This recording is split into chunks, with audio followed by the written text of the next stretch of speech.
I have right here 20 years of Mercedes S-Class. I'm going to call these the glory years. I know some of you are going to disagree. Some of you are going to say, well, what about the W126 or what about one of the newer ones? But these three Mercedes S-Classes right here represent three generations, beginning with the W140 in 1992. This is a W220 introduced in late 1999. And then this is the W221 introduced in the US market in 2007 and was built until 2012. Now in this short video, I'm going to ask you a question.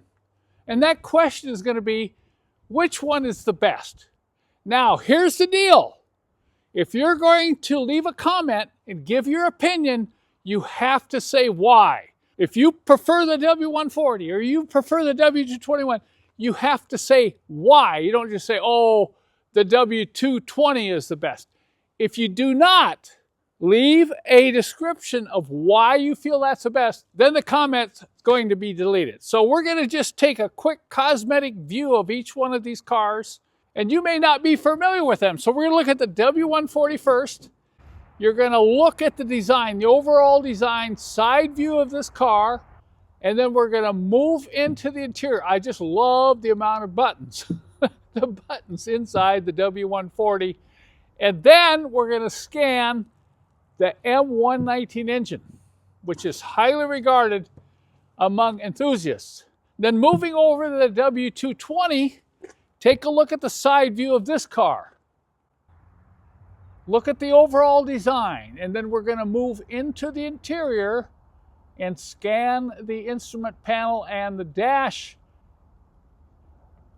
Then we're going to look at the M113 V8.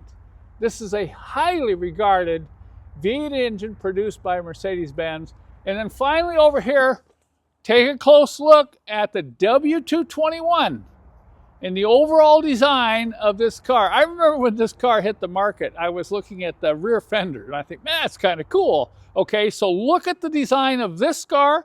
We're going to move inside the W221 now and look at the inside of this one. And then we're popping the hood and we're looking at the M273 V8, which was produced all the way up to 2011. So if you want, leave a comment. Which is the best S-Class? I'm not going to say the best S-Class of all time because there are others.